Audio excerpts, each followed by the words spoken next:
Right, so this is now quite a true statement, isn't it?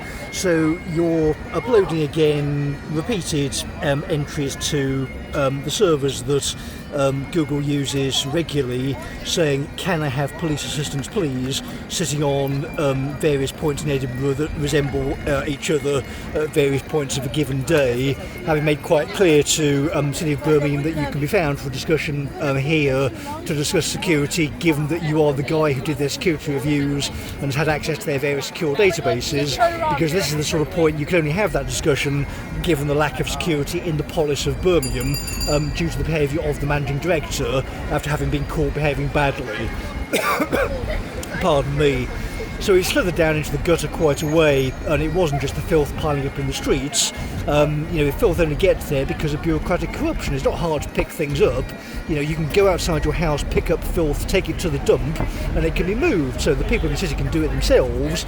But because it's a dependence culture, they're all looking at this sort of blob in the city, wailing and flailing their arms, asking for things to be done, while aggressing against us and attacking people, including our children. So John Cotton went along with that for money. Presumably, a lot of people got paid off by the Chinese deals. So they've got a whole nest of various corrupt practices which need to be undone by forensic audits.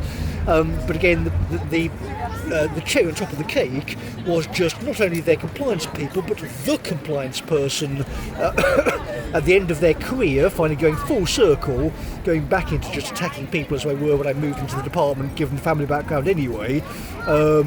You're entrusted with that kind of responsibility because you've got a huge career based on doing it ethically. People know you'll try and find other solutions rather than do so.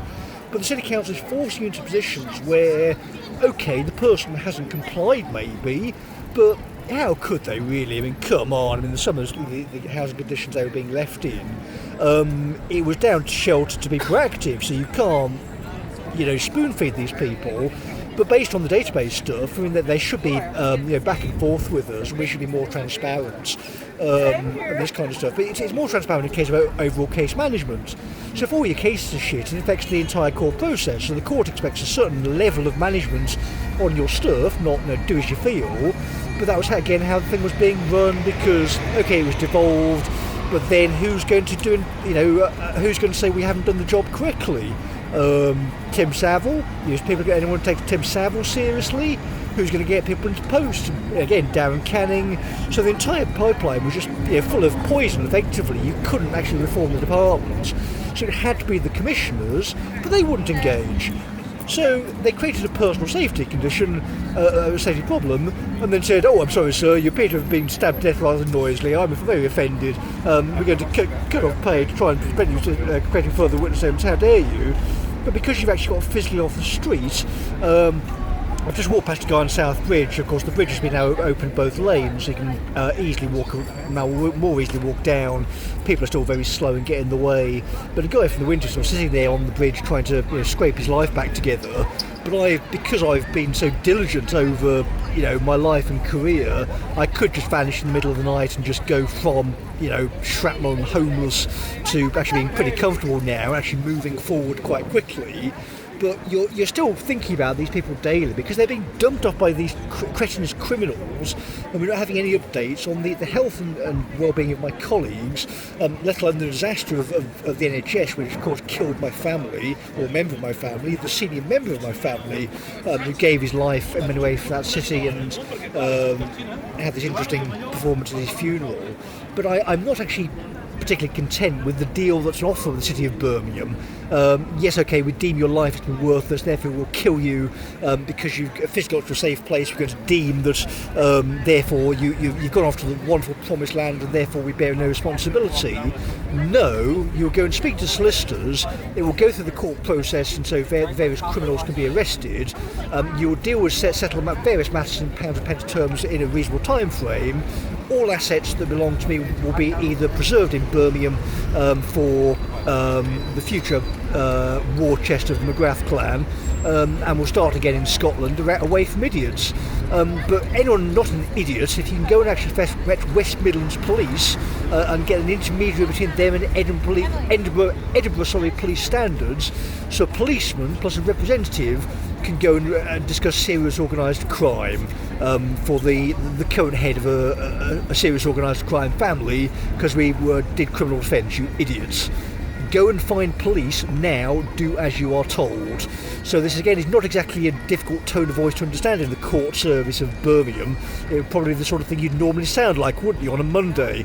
Police, please, go and find this person, remove them from the property, they are non-compliant. You have taken this tone many times over the years. There'll be recordings of you sounding like this. Your colleagues will listen to the recording and say, oh yes, that was reasonable, because given the circumstances there was nothing else you could do. And if the options are, well, get stabbed to death or go into a building where you're going to be attacked by unemployable criminals and morons, then you're going to get physically out of the organisation, say, well, we can do it, but you're going to have to give me staff so we can instruct them properly. They will defer to me and do as they were told, so the department can run properly. And David Fern can be spoken to by the Law Society probably about his capacity for professional ethics. So if you're saying to quote unquote Dave Fern, a hole in there for physical security, go and fetch an intermediary.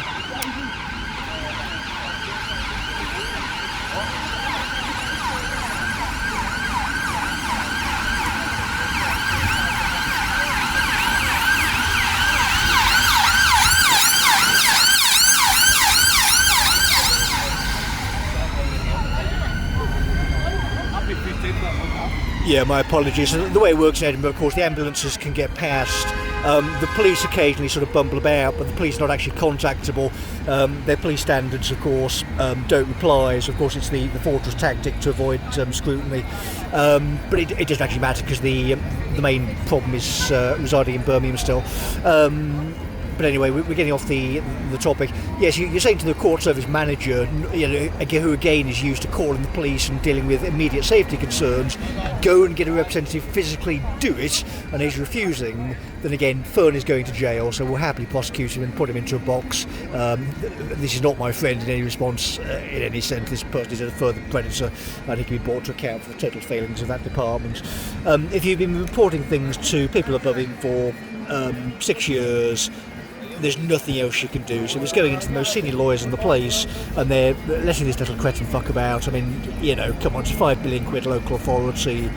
The best lawyers in England should have been overseeing the place, but what happened to the crits would have needed to be analysed by a report. But you've got this woman saying, well, it doesn't affect us, when obviously my colleagues are writing reports saying, just analysing their failures.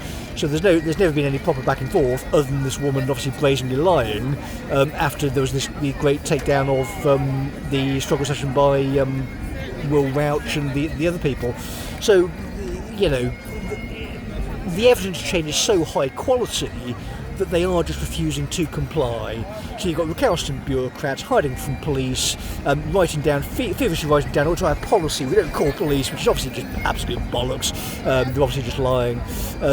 Just so you just go and fetch them physically, say, well, in fairly obvious reasons, you're not going to take seriously when police are doing theatre performances. You'll sit down with adult men and a representative and a recording device, so the adult men can go and get a criminal prosecution chain forward into Birmingham, which wraps up people like Gilbourne and John Cotton and these sort of people for the damages that ultimately caused a death of a member of my family. Because it was the strain on the system, the compounding criminal incompetence just caused his death effectively. So he was looking forward to his retirement. All this kind of chaos happened unnecessarily, and now he's dead. If you don't understand the family, it's freed me from this revolting Irish tosser, but it's still a complete disaster for us in many ways. His brain was highly valuable, and he would have been great brain food for any children that may have turned up. But because of the total chaos and fuck-ups of this place, how are we going to actually manage our affairs now? How does a sensible person think about assets and that kind of thing, given what's going on currently? It's just ridiculous, isn't it? So it's again, you keep speaking to people, and it's a case of priorities. How do I prioritise my time? What should I be doing in the next 5 minutes, 10 minutes, hour, whatever it is? And the only response is finding out what this idiot is doing in terms of oversight of the country, dragging him to Edinburgh, actually speaking to him, as we're entitled to do, by the way, and asking for proper restitution on behalf of the people he's supposed to be serving. The current situation is totally unacceptable to anybody in Europe. This person has a historic responsibility to do it, as do the McGraths. So you cannot say we're not living up to our responsibility by burning it all down to do so. What's this cretin doing? What is he actually doing proactively in terms of defence and looking after the country, rather than just capitulating at every turn? The word defender is quite a strong word. So if you defend things, that involves putting your life on the line for it. Can it be said that he and his family are doing that? Well, we are.